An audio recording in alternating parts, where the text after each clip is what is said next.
is going to focus on Chapter 2, Section 3, Capitalism and Economic Freedom. And the essential question is, what are the characteristics of a free enterprise economic system? Competition and free enterprise is this concept that, for us, capitalism is our market economy where the private citizens own factors of production. And the United States is pretty much exactly the casebook of this.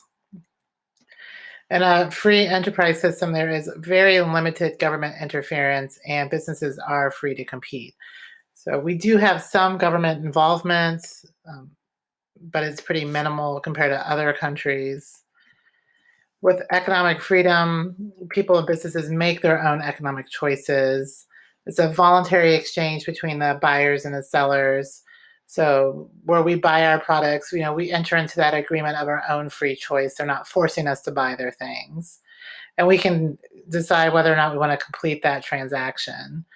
And both buyers and sellers believe that the goods or services obtained is of more value than the money or product that they're giving up.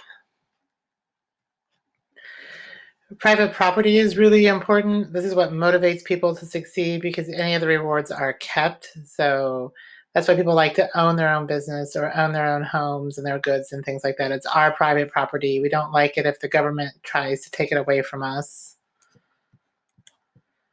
There's also a huge profit motive. The profit motive where we get to keep whatever is left over after we pay our bills, which is profit, that encourages entrepreneurs to come up with new ideas to help sell products. If you think about when Apple first started, what they were selling were their own computers that were like the large consoles and things like that, desktops, and how they moved away from that to more of the iPhone platform. So Apple is a really good example of how they've been changing their products to help meet the needs of people, the consumers. And it does help the economy grow with this entrepreneurial spirit.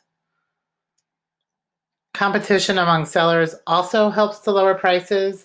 So that's why if Walmart has other businesses that compete with it to help sell at a lower price, it forces Walmart to kind of keep their prices low in order to get people to come into their stores and buy. Walmart is struggling with the online competition by Amazon. That is something that's relatively new, and Walmart's trying to learn how to make a stronger online presence to help compete with Amazon. The role of the entrepreneur, this one is essential for our economy and things like that. The US has really become an economic powerhouse due to the fact that we've had a lot of the inventions and things here in our own country. Entrepreneurs remember how I told you, the big four, they use land, capital, and labor to help make that profit, and they're the fourth part of that big four. When an entrepreneur is successful, everybody will benefit because it means there's increased jobs and incomes, and then we also get new products in the market that we enjoy. And an entrepreneur's search for profit leads to new products, greater competition, because if they come up with a cool new invention, other competitors will join into the market and start competing with them, driving the cost down. And we have a lot of power as a consumer in the free market. If we like some kind of product that's cheaper and of the same quality or slightly less quality, but still good enough, we're going to go for that, which forces the competition to come up with new ways to help sell their products. So we do this with our spending our dollars for votes like we've talked about earlier. When we buy things, we're voting for things. Our government's role, like we said, they do have limited involvement, but they do have some things to help protect how businesses operate. One of them is they enforce laws that are meant to prevent abuses of consumers and workers. That's why we do have things like labor laws.